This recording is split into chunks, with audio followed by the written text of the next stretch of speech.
Bon, comme ça. Alors, leçon numéro 27. Ce sont des exercices qu'on a déjà fait, c'est les accords de puissance. Power chord.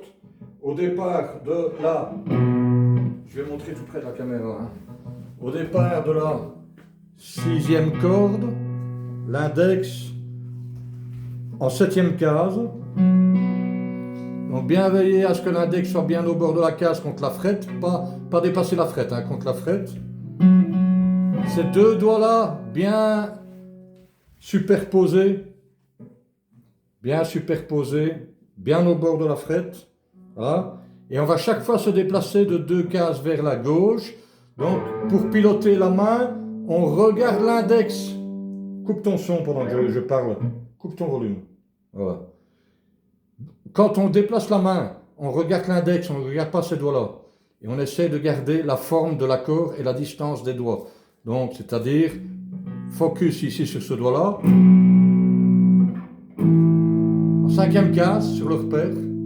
En 3e case, index sur le repère. Donc en 7e, en 5e, en 3e. Donc on fait 7, 5, 3, 5, 7, 5, 3. Et on joue chaque fois une mesure de croche sur chaque position. 1 et 2 et 3 et 4. 1 et 2 et 3 et 4.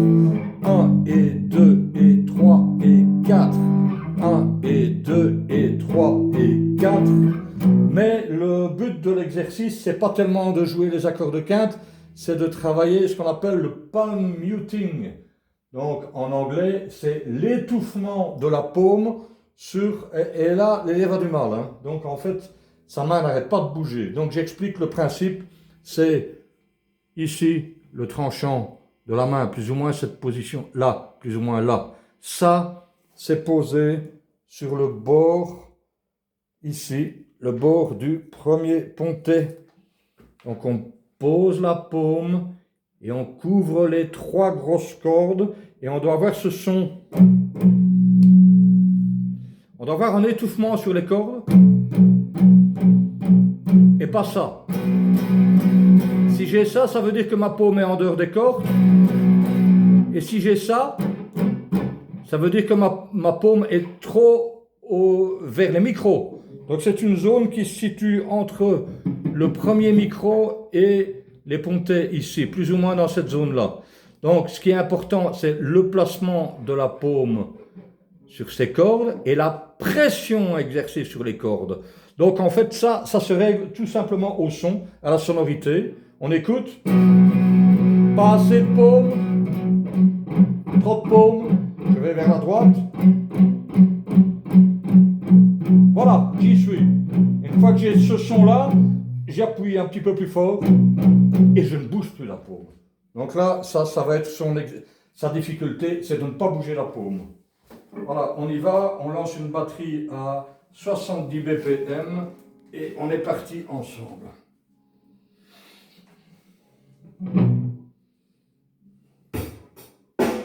Un, 2, 3, 4.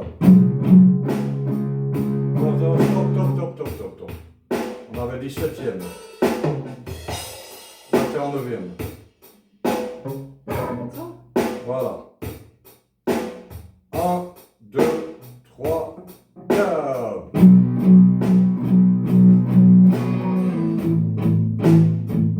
On recommence. 1 et 1, 2, 3, 4.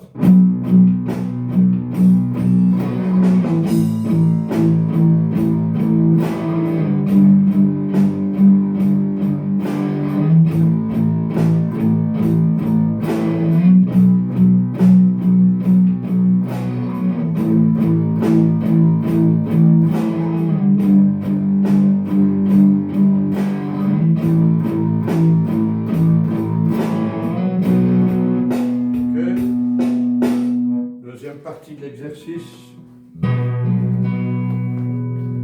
On se remet en 7e case, les trois doigts en même temps descendent tout d'une corde. Tac, Et la grosse corde, elle est étouffée avec le bord de l'index. Attention, pas l'ongle, hein, parce que si je mets l'ongle sur la corde, je vais avoir un horrible son comme ça. Donc, c'est la peau. Donc, attention, l'index pas trop à plat. Il faut le courber un tout petit peu. Donc, il y a une zone là qui fait quelques millimètres sur lequel on peut effleurer la corde. Donc, le but, attention, c'est avec la main droite de ne plus toucher la grosse corde. L'index, il est là pour étouffer la corde, pour empêcher la résonance de la corde. Et pour l'empêcher de résonner, quand accidentellement, le plectre va aller taper dans la 6e corde. Mais normalement, on essaye de faire le même exercice.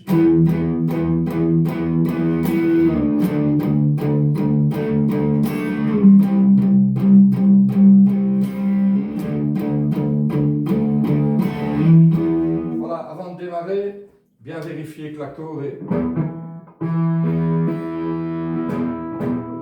Ok, bien placer la paume. Voilà, et on est parti. 1, 2, 3, 4.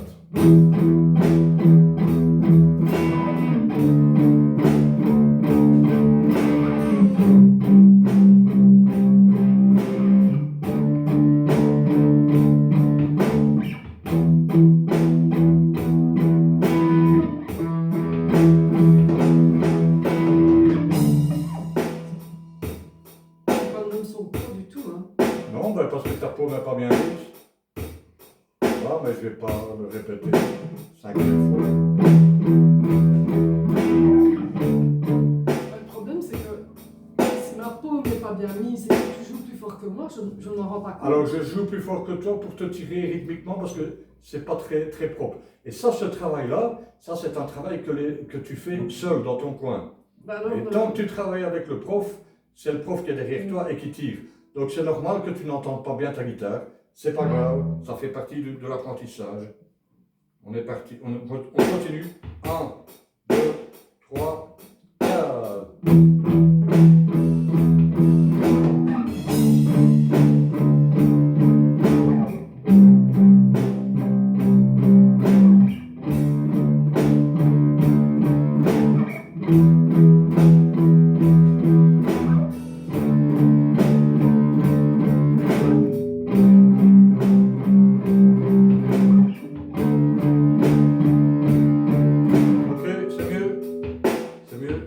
Donc j'ai tapé moins fort dans les cordes pour que tu t'entendes mieux.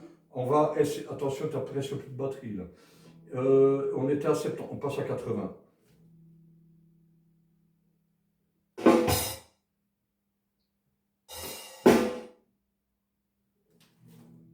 Ah ouais, il faudra recharger.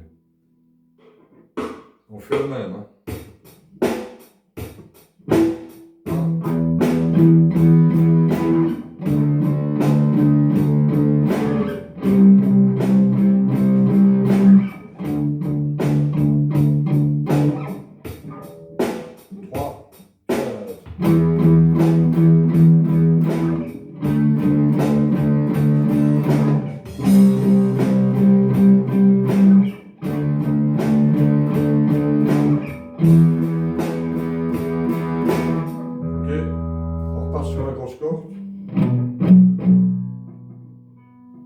On fait le même.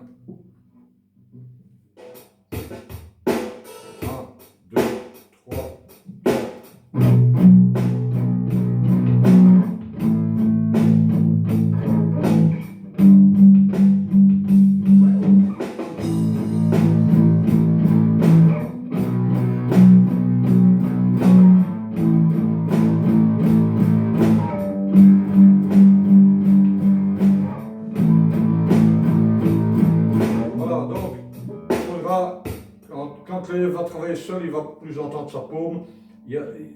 Ça commence bien et puis au fur et à mesure, la paume fout le camp, la main droite bouge, il faut qu'elle soit plus stationnaire. Donc à travailler. Et alors on peut monter la vitesse aussi. Hein.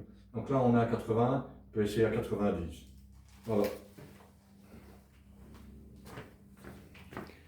Et ça,